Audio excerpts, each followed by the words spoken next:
नमस्कार, मेरा नाम भावना द्विवेदी है और मैं अपनी गद्य कविता वापसी जो हिंदी में कविताएं ई पत्रिका में प्रकाशित हो चुकी है उसे प्रस्तुत कर रही हूँ। मन फिर वहीं लौट जाना चाहता है जहाँ वापस जाना मुमकिन नहीं है। वो बचपन के दिन जब दोस्तों की लिस्ट लंबी हुआ करती थी, जब पता ही नहीं चलता था कब दिन खत्म हुआ, कब रात आई और कब सुबह हो गई। वो ब्रह्म मुहूर्त में मेरा जगना, वो मस्जिद की अजान, वो दादाजी के पूजा के बाद घंटी का बजना, वो शंख की गूंज, माँ के साथ मीलों दूर टहलने जाना, सुबह होने का बेसब्री से इंतजार करना कि कब मेरी सहेलियाँ आएं और हम सब नदी की ओर भाग जाएं और घंटों नहाएं।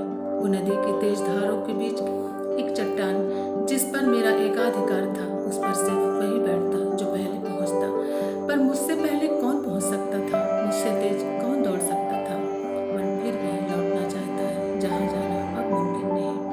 न वो नदियाँ की निर्मल धारा रही, न वो कहुए की पेड़ की घनी छाँव जिस पर चढ़कर मैं नदी की सतह तक छलांग लगाऊं और उसकी गहराई माप पाऊं। एक नदी को जोड़ती दूसरी नदी तैरकर कुछ ही क्षणों में पार कर आऊं। मेरी सखियों का समूह जब पानी में उतरता, मानो स्वर्ग की अप्सराएं धरा पर उतर आई हों, मानो जल परियां जल क्रीड़ा कर रही हों।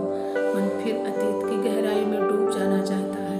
अतीत सुनहरी पल की, अतीत गुजरे हुए कल की, उस लम्हों की जब हम अनभिज्ञ थे दुनियादारी से, जब हमें मालूम न था तालीम क्या होती है। ना समझी में जाने कितने समझदारी भरे काम कर जाते थे, कितनों के काम आ जाते थे क्योंकि हम ना समझते। समझ ना थी हमें अपनी पराई की, मैं और तुम में फर्क करना नहीं आता था। हम सब बस हम हुआ करते थे। मन फिर एक बार वहीं लौट जाना चाहता है जहाँ जाना अब मुमकिन नहीं। अब ना रही वो टोली हमारी जो कतार बनकर चलती थी, उस कतार में सबसे आगे मैं खड़ी होती थी। मेरी टोली जिस गली से गुजरती वहाँ खुशियाँ बिखर जाती थी, हमारी शरारतें सबको भाती थी।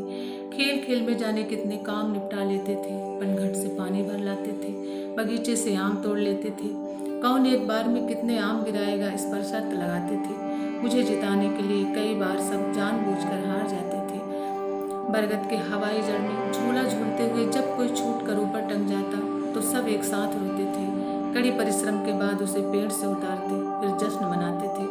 हम जश्न भी कैसे मनाते।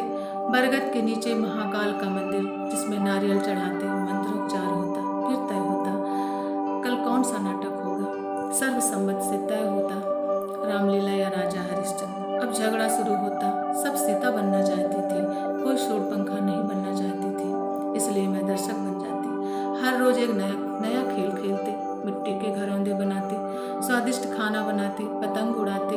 शाम को घर वापस आने पर अच्छे से हमारी क्लास ली जाती थी। सुबह यही चर्चा का विषय होता।